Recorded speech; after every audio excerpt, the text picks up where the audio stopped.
Hi there, welcome to my second video on raising standards and aiming higher in the AQA Business A-Level. This particular video is about trying to understand the business industries and why that is important for your exams. So let's have a quick look at some examiner feedback on what they say. It would be very helpful for the business student to have an in-depth understanding of different business industries. So you have to ask yourself, how much awareness do you have of those different types of industries and some of the challenges that they face? If you can load up on this kind of knowledge and information, it will certainly help you going into your 3 exam papers for A-Level Business. It also goes on to say having this understanding will enable the student to demonstrate a deeper level of understanding and relevance to business concepts in their business exams and answering those larger mark questions. So we did a little exercise in class, but you don't have to do this. Write down on your sheet, what do we mean, by business industries, and can you give an example of 2 different types of business industries? So for the next slide, just maybe pause the video, have a think about that question, and I'll go through it on the next slide. Okay, before we have a look at those business industries, let's have a quick look and mention where we're getting this information from. This is from the Philip Waterhouse book, Aiming for A Star in AQA A-Level Business, and it looks like this. It's a great book, it's got lots of tips in it. I recommend a read of this book if you can get hold of a copy. Anyway, what is a business industry? Well, it is a business industry refers to a group of companies or organizations that produce similar goods or services that operate within the same market and face similar competitive forces. Industries are typically defined by the products or services they offer, as well as the target market they serve.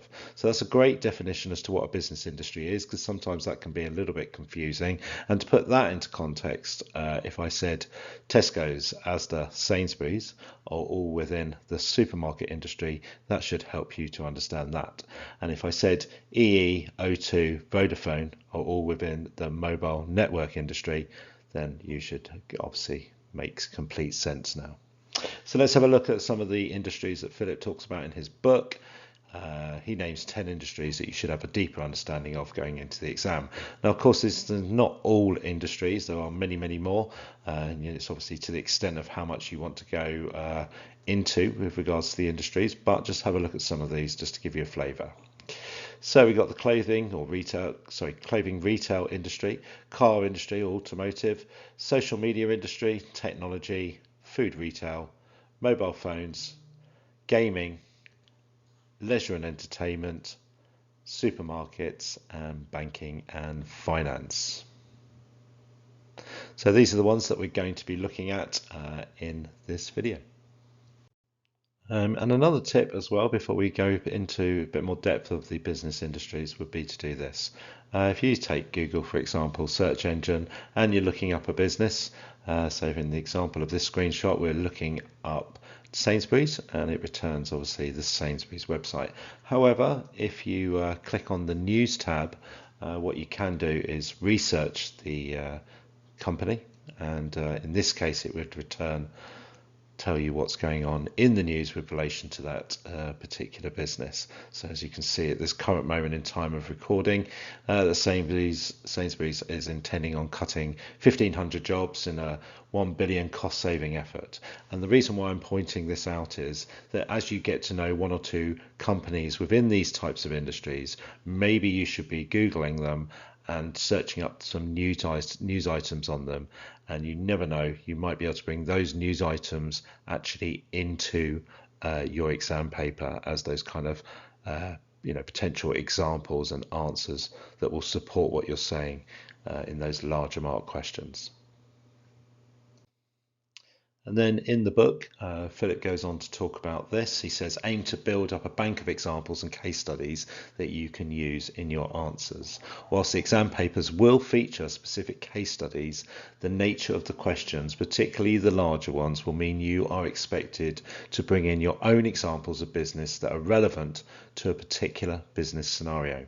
With this in mind, it would be useful to include in your bank 3 or 4 specific businesses from each of the following 10 industries that will help you demonstrate application and to compare and contrast with firms that are specifically mentioned in the exam questions themselves.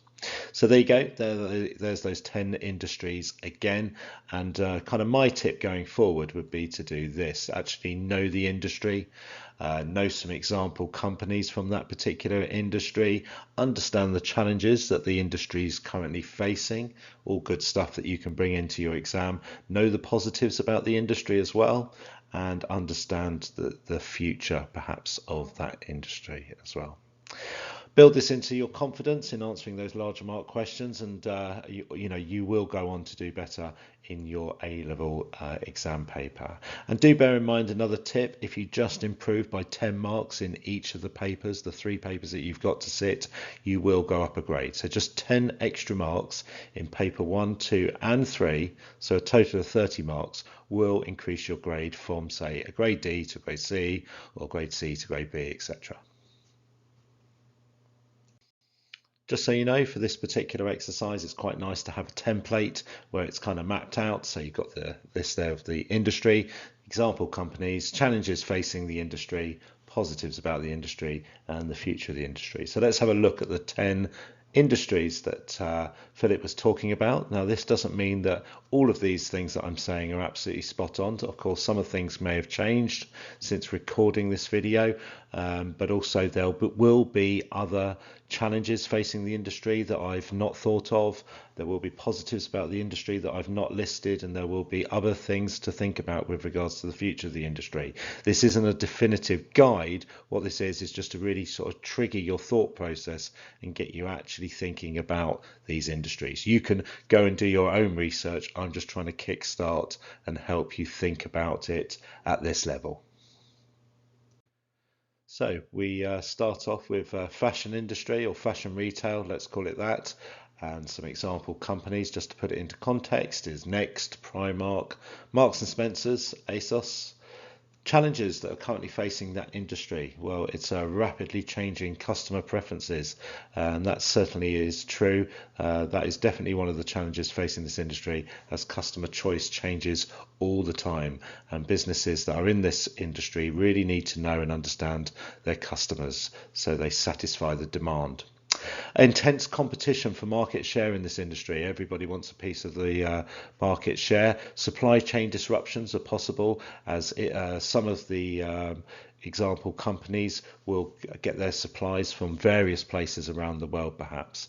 Sustainable and ethical concerns are also a topic and challenge that faces this industry right now. And of course, as always with these industries, the transforming of the digital technologies as we move from websites and AI and apps, that kind of thing, that digital technology and how it's changed the face of this industry.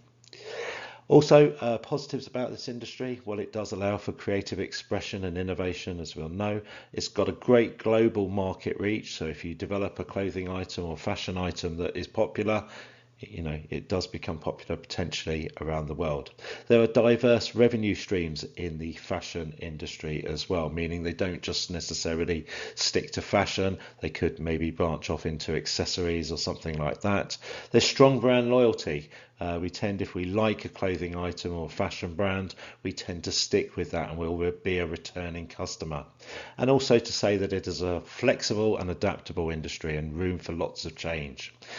Talking of which, the future of the industry, well, there's definitely going to be a continuation of the large emphasis on sustainability and ethical sourcing. That's not going to go away.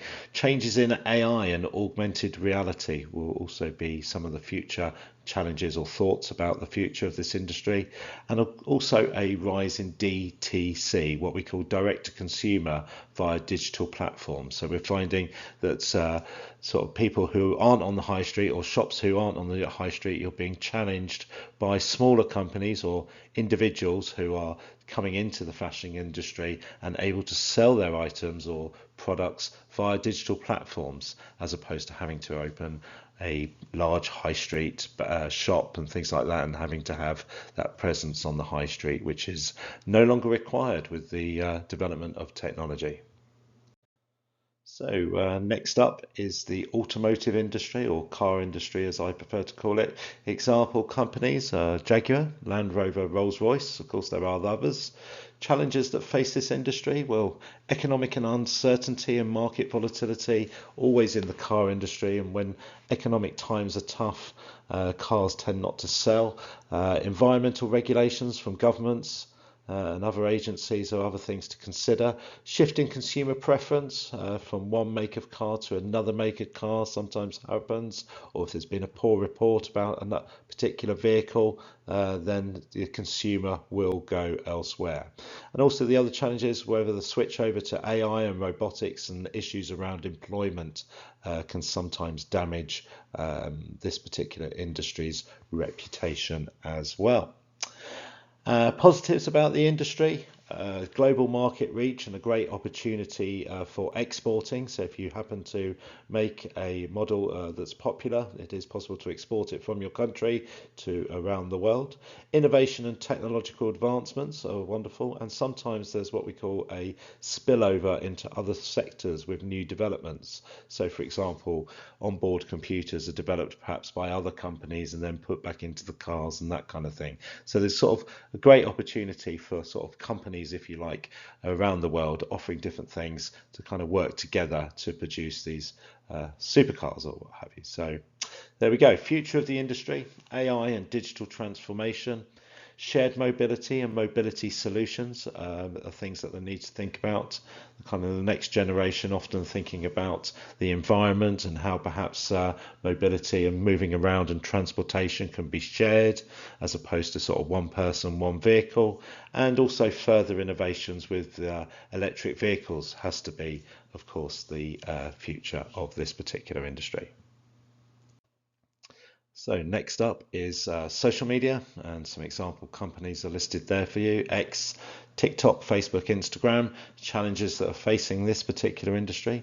Well, currently really around sort of content moderation and safety, and the use, children using social media platforms, data protection, trust and user engagement, and what we call regulatory compliance. And of course, there could be new laws brought in particular countries, and of course these companies have to adapt the business around the particular laws in those countries. So it's a very interesting and challenging time as well for social media industry. Positives though about the industry, global reach and accessibility, as you'll be aware. So obviously if you're on Facebook, you've got a sort of mass market that you can kind of reach out to with targeted advertising and getting audience insights and gaining some kind of competitive intelligence perhaps over your competitors. Brand awareness is also something that happens on social media, and of course community building. So if you have a particular interest in something or topic or hobby or what have you, likely there's going to be somebody else out there, and there's going to be a Facebook page on it or Instagram, whatever it might be, and it does kind of build communities online. Future of the industry, probably a lot more than this, but just to get you started, the kind of integration of that virtual reality and augmented reality, regulation and governance, there's bound to be more of that comes in, and more emphasis on privacy, user control, and probably more as well, I would say, around the use of social media platforms by the under 18s. So next up is technology. Technology industry, example companies, DeepMind, Technologies, Arm Holdings, and so forth. Challenges facing the industry, rapid changes, always an industry that is changing rapidly. Acquisition of staff and retention, finding staff that are qualified in this sort of high-tech stuff can prove to be difficult, and companies have to pay them, and also to try and retain them, keep them on board before another company tries to maybe headhunt them and pay them more. So acquisition of staff can be a challenge. Cybersecurity threats are happening all the time, and social responsibilities that these technological companies have, especially around algorithms and misinformation. Positives about the industry, of course, job creation, creates lots and lots of jobs, that kind of global connectivity because of technology, the social impact and the empowerment of people and the building of communities as well, all done by the power of technology. And again, future of the industry, loads of innovation to come. Probably lots of further disruption to come as well, as in new smaller companies coming through with their new technology and new ideas of how things can be developed, and also potentially there's room for strategic partnerships where large companies perhaps come together and work together to become a more powerful company than they were before. So this one I have put together the kind of food retail stroke supermarket industry, kind of similar. An example companies would be Tesco's, Sainsbury's, Asda. There's others, of course, as you'll be aware. And the challenges that face this particular industry are intense competition between these supermarkets and price wars and margin pressures. So basically what that means when a product comes down in price by one particular supermarket, the other supermarkets that haven't put the price down feel obliged to put the price down, and of course that cuts down on their profit margins, and those kind of price wars start between the big players in the supermarket industry.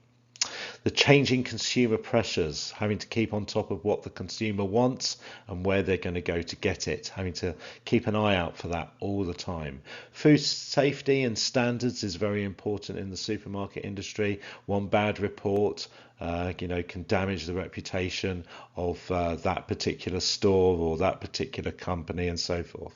And of course, there's always the potential with the challenges of this industry of supply chain issues as things happen and go on around the world and around the UK. There could be certain supply chain issues, transportation problems, that kind of thing that you could bring into your answers. Positives though about the industry: it is an essential service. Okay, so we need food, we need supermarkets. So there's this kind of what we call essential service and a stable demand for it. Has diverse revenue streams in the industry, because you can go to a supermarket and buy a mobile phone, get a mobile phone contract, do your banking sometimes, and maybe take out some insurance, that kind of thing. So it's not always just about the food when you go to this industry. And also another thing is about community engagement, as supermarkets become the kind of place to meet in cafes and through employment. Finally, the future of the industry. Well, there's going to be further developments here, I can tell you, with AI and data analytics. That will definitely be part of that. And new shopping methods, as new technologies develop, are bound to come into play within this industry.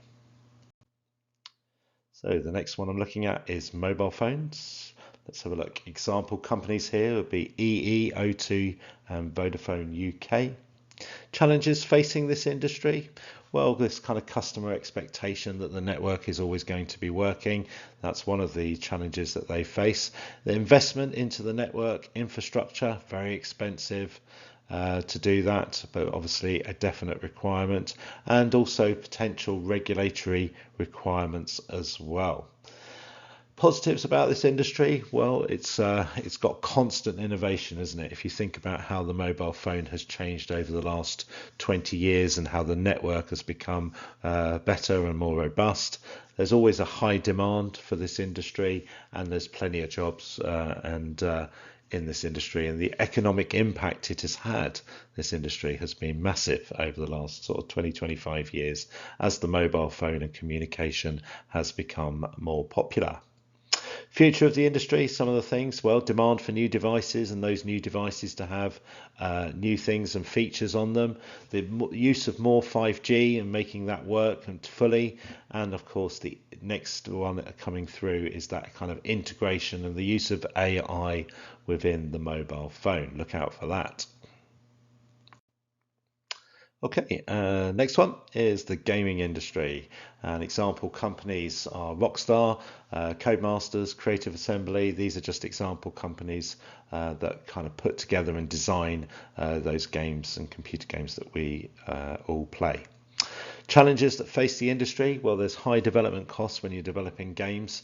as you'll possibly be aware. Piracy and intellectual property protection is another challenge. And that kind of rapid technological development and changes, it never sits still, this particular industry. There's always the next thing that the gaming industry needs to be aware of. And also they need to have a very close eye on what their competitors are doing, because if they're not doing it, guaranteed someone else is. Positives about the industry, well, it has obviously a large global market. If you think about some of the popular games that have been around in the last 10 years, strong revenue growth as people engage with the software and so forth. You have an engaged and loyal customer base, of course, in this particular industry, and there's options for further creativity and innovation as the industry develops and gets better. Future of the industry, there's going to be continued growth and expansion. As I mentioned, as the software and everything else gets better and quicker and all of that kind of thing. Experimentation of business models and convergence with others, as in meaning, the possibility of gaming companies merging together to form bigger and better ones.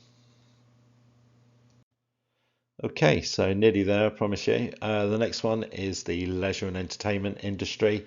Example companies of that are Merlin, Rank and Cineworld, all examples of entertainment companies. Challenges that face this industry, or some of them.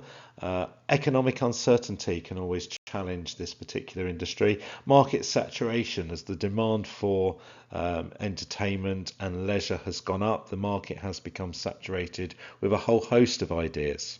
Changing consumer preferences is also another one where this particular industry needs to keep an eye out for, and that kind of seasonal and weather dependent industry as well. So if it's a bad summer, or no snow in the winter at winter resorts, then of course that can cause problems and challenges for the industry.